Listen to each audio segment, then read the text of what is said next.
Premýšľali ste niekedy nad tým, čo robia inštruktori lyžovania a snowboardovania, keď práve nevyučujú? No preto sa lyžujú a snowboardujú. A tí, ktorých zastihol Heňo na Donovaloch, dokonca lietajú.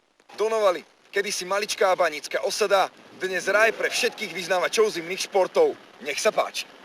Na záhradišti nasypala Perimbaba tento rok vyznávačom extrémnych zimných športov až 14 metrovú kopu snehu. A tí nezaváhali.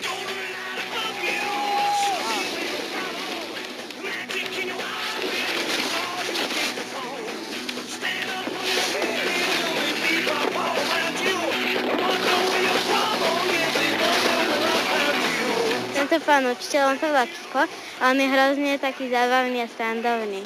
Chcela by si byť snowboardistka? Hej, určite.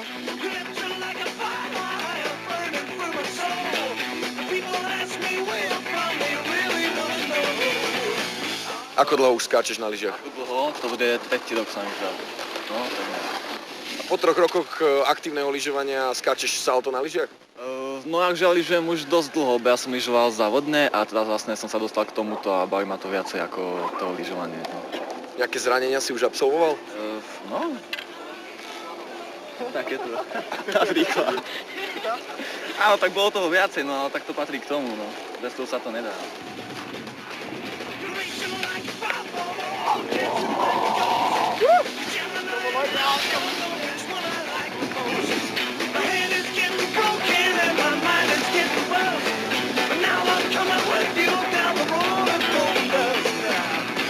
Ako sa snowboarduje na Donovaloch?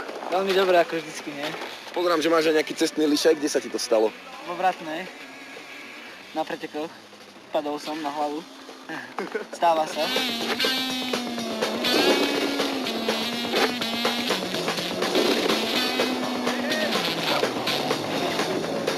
Prasknutý meniskus. Takže si sa rozhodla, že sa trošku ušetríš. No, musela som sa trošku ušetriť. Baví ťa inštruktorská práca?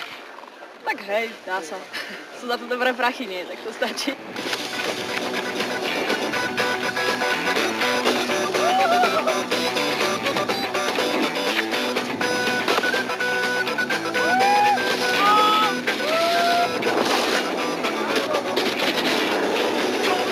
To môže mi behať.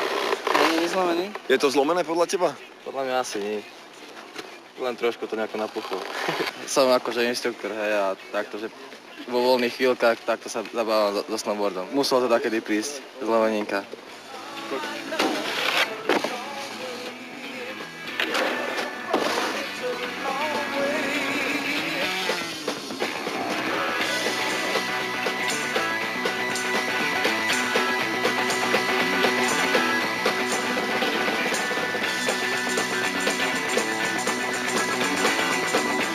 Od inštruktorov špeciálne pre divákov Blesku.